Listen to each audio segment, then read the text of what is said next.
here that I have cut up, and I'm adding in a stick and a half of butter, but I'm gonna cut it up into little pieces. And when you're melting chocolate, the key here is to just keep stirring, keep moving that around. Just the last little bit of butter, there we go. Turn your heat off, and I'm gonna let it cool while I get to work on the batter.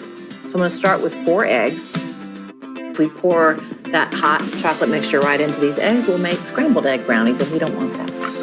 I'm gonna break the yolks up a little bit with a whisk first. I'm gonna add in granulated sugar and also some brown sugar. So 1.5 cups of granulated sugar, and then 1/2 cup of brown sugar.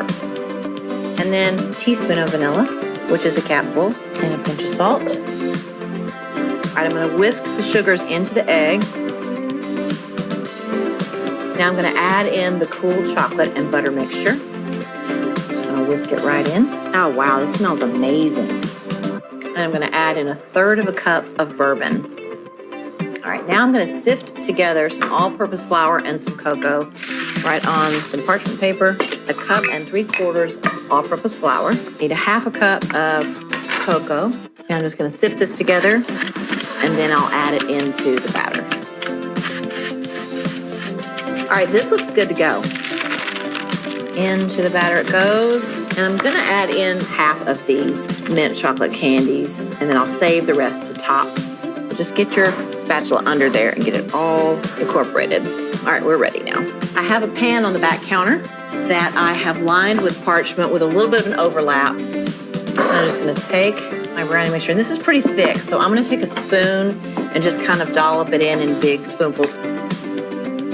So these brownies are gonna go into the oven at 350 degrees and just until they start to pull away from the edges and get browned, and that's gonna be about 35 minutes. I'm gonna teach you how to make mint cream cheese frosting. We're gonna add in that whole stick and 1/2 of butter, brick and 1/2 of cream cheese plus 4 more ounces. Put this down in.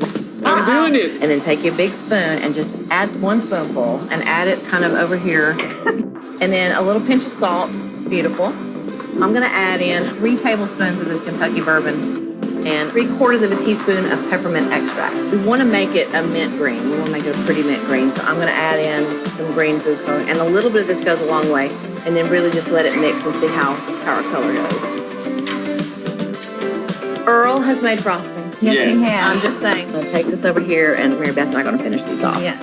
You smell so good. Mary Beth, if you wanna just sprinkle those over the top. Yes. Oh my gosh, these are decadent. Beautiful. Then I'm going to just slice these up.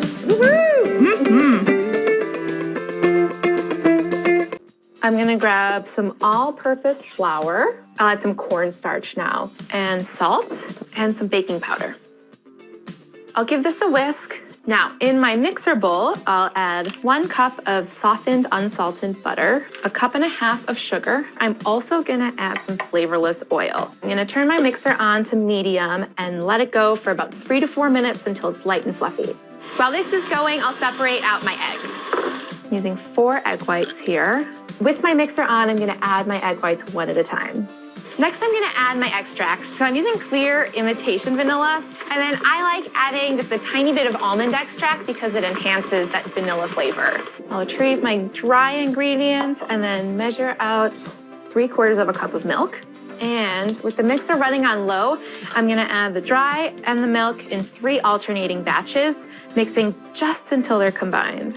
I'll sprinkle these in evenly over the batter, and then in as few folds as possible, I'll get these sprinkles evenly dispersed throughout the batter. I'll distribute this batter evenly into the pans, and I will stick these into bake for about 25 minutes at 350 until a toothpick inserted into the center comes out clean. And then I can get on to my favorite part, decorating. I spread a thick layer of vanilla buttercream frosting over my cake. I like to make sure it goes just over the edges. I add the 3rd and final layer of cake on top, then make sure all of the outside is covered too.